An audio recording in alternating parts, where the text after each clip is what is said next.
اعوذ باللہ من الشیطان الرجیم بسم اللہ الرحمن الرحیم الصلاۃ والسلام علی رسولہ الکریم والحمد للہ رب العالمین۔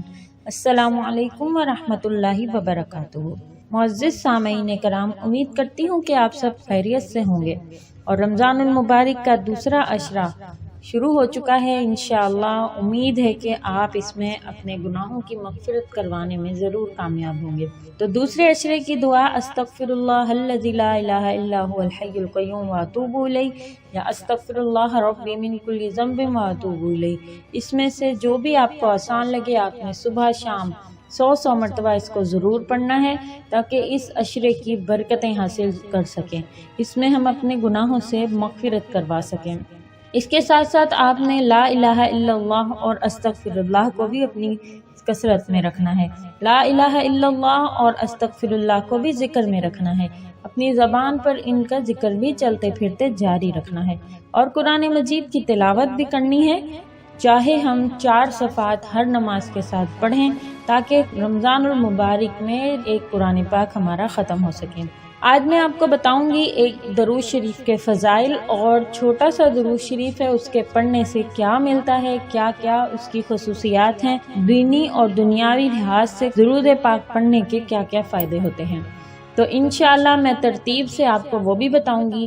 میرے تمام اعمال بتانے کا مقصد ایسے فائدہ مند چیزیں جن سے دنیا اور آخرت کے فائدے ہوں، آپ کے دن کے ذکر میں وہ تمام چیزیں شامل ہوں جن کے کرنے سے انشاءاللہ دینی اور دنیاوی فائدہ ہوتا ہے۔ آپ کے کام بھی آسان ہوں گے اور ساتھ ساتھ ذکر اللہ کرنے کے فائدے بھی آپ کو حاصل ہوں گے، دنیا میں بھی آپ کا فائدہ ہوگا اور آخرت میں بھی آپ کا فائدہ ہوگا۔ تو انشاءاللہ ہم نماز فجر ادا کرنے کے بعد سورۃ الفاتحہ کو 40 مرتبہ پڑھیں گے۔ سورۃ الفاتحہ کے فضائل میں آتا ہے کہ 3 مرتبہ سورۃ الفاتحہ پڑھنے سے 2 قرآن مجید پڑھنے کا ثواب حاصل ہوتا ہے۔ سورۃ الفاتحہ اسم اعظم ہے، ہر مطلب کے لیے پڑھنی چاہیے۔ کوئی بھی آپ کو دینی یا دنیاوی مقصد ہے، آپ سورۃ الفاتحہ کو ہر مقصد کے لیے پڑھ کر اللہ سے دعا کریں، انشاءاللہ آپ کا وہ مقصد ضرور پورا ہوگا۔ اگر آپ اس کو کسی مریض کو پلائیں 41 مرتبہ پڑھ کر تو انشاءاللہ اس کو بھی شفا حاصل ہوگی، کیونکہ نبی کریم صلی اللہ علیہ وآلہ وسلم نے ارشاد فرمایا کہ سورۃ الفاتحہ اللہ تبارک و تعالیٰ کا نور ہے۔ مسلم شریف کی حدیث ہے کہ ابن عباس رضی اللہ تعالیٰ عنہ سے روایت ہے کہ حضور صلی اللہ علیہ وآلہ وسلم ایک مرتبہ تشریف فرما تھے۔ حضور صلی اللہ علیہ وآلہ وسلم نے فرمایا کہ آسمان کا ایک دروازہ آج کھلا ہے جو آج سے پہلے کبھی نہیں کھلا تھا، پھر اس میں سے ایک فرشتہ نازل ہوا جو آج سے پہلے کبھی نازل نہیں ہوا، پھر اس فرشتے نے عرض کیا کہ 2 نوروں کی بشارت لیجئے جو آپ سے پہلے کسی کو نہیں دیے گئے، ایک سورۃ الفاتحہ اور ایک سورۃ البقرہ کا آخری رکوع۔ تو انشاءاللہ نور اس کو اس لیے فرمایا گیا ہے کہ قیامت کے دن یہ اپنے پڑھنے والے کے آگے آگے چلیں گے۔ تو کوشش کرنی ہے کہ سورۃ الفاتحہ کو ہم 40 مرتبہ پڑھیں، یا جتنا آپ پڑھ سکتے ہیں سورۃ الفاتحہ کی تلاوت کیجئے اس کے فضائل کو حاصل کرنے کے لیے انشاءاللہ۔ اور بعد نماز ظہر سورۃ الفتح پڑھنی ہے 1 مرتبہ۔ یہ سورت جو ہے یہ ہر کام میں فتح کے لیے بہت زیادہ اکثیر ہے، بہت فائدہ مند ہے، خاص کر کے دشمنوں کے بارے میں غلبہ پانے کے لیے، دشمنوں پہ اپنی برتری ثابت کرنے کے لیے اس کو پڑھنا بہت ہی لاجواب ہے۔ اس سورت کی فضیلت کے بارے میں حضور صلی اللہ علیہ وآلہ وسلم کا ارشاد ہے کہ یہ سورت مجھے ان تمام چیزوں سے زیادہ پسند ہے جن پر سورج طلوع ہوا۔ یہ صحیح بخاری کی حدیث ہے۔ تو ہم بھی انشاءاللہ اس سورت کو اپنے معمول میں رکھیں گے، کیونکہ یہ نبی کریم صلی اللہ علیہ وآلہ وسلم کو دنیا کی ان تمام چیزوں سے جو اللہ تبارک و تعالیٰ نے نعمتیں پیدا کی ہیں، جن تک سورج کی گرمی پہنچتی ہے، تو ان تمام چیزوں سے زیادہ پسندیدہ آپ صلی اللہ علیہ وآلہ وسلم کو سورۃ الفتح ہے۔ تو ہم انشاءاللہ اپنے معمول میں اس سورت کو ضرور رکھیں گے تاکہ اس کے فوائد اور برکات حاصل کر سکیں۔ اس کے بعد ہم نے بعد نماز عصر آیت الکرسی کو پڑھنا ہے 17 مرتبہ۔ جو شخص آیت الکرسی کو ہر نماز کے بعد اور صبح شام اور گھر میں جانے کے وقت رات کو لیٹتے وقت پڑھا کرے تو فقیر سے غنی ہو جائے گا، اس کو بے گمان رزق ملے گا، چوری سے اس کی حفاظت رہے گی، اس کا رزق بڑھے گا ایسے کہ کبھی بھی اس پر فاقہ نہیں آئے گا، اور جہاں وہ پڑھے وہاں کبھی چور نہیں آ سکتا۔ تو کوشش کرنی ہے کہ آیت الکرسی کو اپنے معمول میں اس طرح سے شامل کریں کہ گھر سے باہر نکلتے وقت آیت الکرسی پڑھ لیا کریں، گھر میں داخل ہونے سے پہلے آیت الکرسی پڑھ لیا کریں، رات کو لیٹنے سے پہلے آیت الکرسی پڑھ لیا کریں، اور سو کر اٹھنے کے بعد آیت الکرسی پڑھ لیا کریں۔ اس کے اتنے فائدے ہیں کہ آپ خود حیران رہ جائیں گے کہ اللہ تعالیٰ آپ پر ایسے اپنی رحمتوں اور برکتوں کی بارش فرمائیں گے۔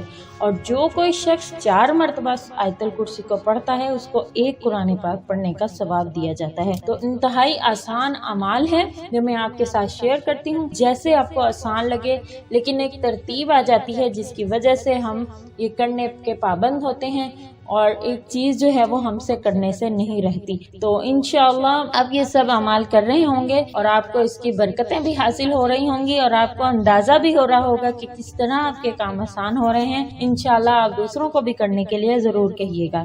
اب میں آپ کو درود شریف کے متعلق بتاؤں گی کہ بعد نماز مغرب درود پاک پڑھنا ہے 100 مرتبہ۔ انتہائی آسان درود پاک ہے جو ہم نے پڑھنا ہے، اللہم صلی علی محمد۔ پڑھنے میں بہت ہی زیادہ آسان ہے، اور آپ نے اس کو مغرب کی نماز کے بعد 100 مرتبہ پڑھنا ہے۔ اس کو پڑھنے والے کو 3 فائدے حاصل ہوتے ہیں، کبھی مقروض نہیں ہوتا، اور اگر اس کا قرض ہوتا بھی ہے تو وہ ادا ہو جاتا ہے۔ جتنا بھی مرضی قرض ہو اللہ پاک اس کے ادا کرنے کے انتظامات فرما دیتے ہیں۔ اور نمبر 3، قیامت کے دن اس سے کسی قسم کا حساب نہیں ہوگا۔ اتنے بڑے بڑے فائدے ہیں اس کے، اور کہنے میں انتہائی آسان، اللہم صلی علی محمد۔ آپ نے 100 مرتبہ اس کو پڑھنا ہے۔ اس کو پڑھنے کے لیے جب بھی آپ کا دل چاہے، آپ فارغ ہیں، وضو کریں یا بے وضو، کوشش کریں کہ وضو کر کے بیٹھیں، آپ تسبیح لیں اور اللہم صلی علی محمد کو اس نیت سے پڑھیں کہ اللہ پاک ہمیں کبھی کسی کا مقروض نہ کرے، اگر قرض ہے تو اللہ پاک اپنی رحمت سے وہ ادا کروا دے، اور قیامت کے دن اللہ تعالی ہمیں بغیر حساب کے جنت میں داخل کر دے۔ تو اتنے زیادہ اس کے فوائد ہیں، جو شخص یقین کامل، خلوص اور محبت کے ساتھ درود شریف کو پڑھتا ہے تو دنیا اور آخرت دونوں جہانوں میں اس کے لیے خیر و برکت ہوتی ہے، فلاح ہوتی ہے، کامیابیاں ہوتی ہیں، بے حساب فضائل اور فوائد اس کو حاصل ہوتے ہیں۔ چند منٹ کی فرصت کے لمحات حاصل کریں، اپنے کاموں سے فراغت حاصل کریں، پورے اطمینان اور سکون سے بیٹھ کر آپ نے اس کو پڑھنا ہے۔ جتنی محبت سے پڑھیں گے انشاءاللہ دلی بھی سکون ہوگا اور آپ کو دنیاوی بھی فوائد حاصل ہوں گے انشاءاللہ۔ اللہ تعالیٰ سے دعا ہے کہ اللہ ہمیں ایمان کی زینت عطا فرمائے اور راستے بتانے والا بنائے، اللہ تعالیٰ ہمیں آسانیاں تقسیم کرنے والا بنائے۔ نبی کریم صلی اللہ علیہ وآلہ وسلم کا ارشاد ہے کہ اے لوگو، تم میں سے قیامت کے دن کی پریشانیوں اور مصیبتوں سے نجات حاصل کرنے والا وہ ہوگا جو مجھ پر دنیا میں زیادہ سے زیادہ درود پاک پڑھنے والا ہوگا۔ اللہ تعالیٰ اور اس کے فرشتوں کا عمل ہی اس کے لیے کافی ہے۔ اللہ تعالیٰ قرآن مجید میں فرماتے ہیں کہ اللہ تبارک و تعالیٰ اور اس کے فرشتوں کا بھی یہی عمل ہے کہ وہ آپ صلی اللہ علیہ وآلہ وسلم پہ درود پاک پڑھتے ہیں۔ تو میرے خیال میں اس سے بڑا خزانہ کوئی بھی نہیں ہوگا۔ آپ اس کو پڑھیں، اپنی روٹین میں لے کر آئیں۔ بہت ہی آسان سا درود شریف ہے، کہنے میں بھی بہت مشکل نہیں، یاد کرنے میں بھی بہت آسان، اللہم صلی علی محمد۔ انشاءاللہ امید ہے کہ آپ اس آسان عمل کو ضرور کریں گے۔ بعد نماز عشاء آپ نے وَأُفَوِّضُ أَمْرِي إِلَى اللَّهِ إِنَّ اللَّهَ بَصِيرٌ بِالْعِبَادِ کو پڑھنا ہے۔ پچھلے روزے کے اعمال میں اس کی خصوصیات بتا چکی ہوں، میں اس کا لنک بھی ساتھ میں دے دیتی ہوں، اگر آپ چاہتے ہیں اس کے فائدے کس طرح سے حاصل ہوتے ہیں، کس طرح اس کے پڑھنے سے ہمیں دینی اور دنیاوی فوائد حاصل ہوتے ہیں، اس کے پڑھنے سے کیا ملتا ہے، تو انشاءاللہ آپ میری وہ ویڈیو دیکھ لیں، آپ کو اس سے فائدہ حاصل ہوگا۔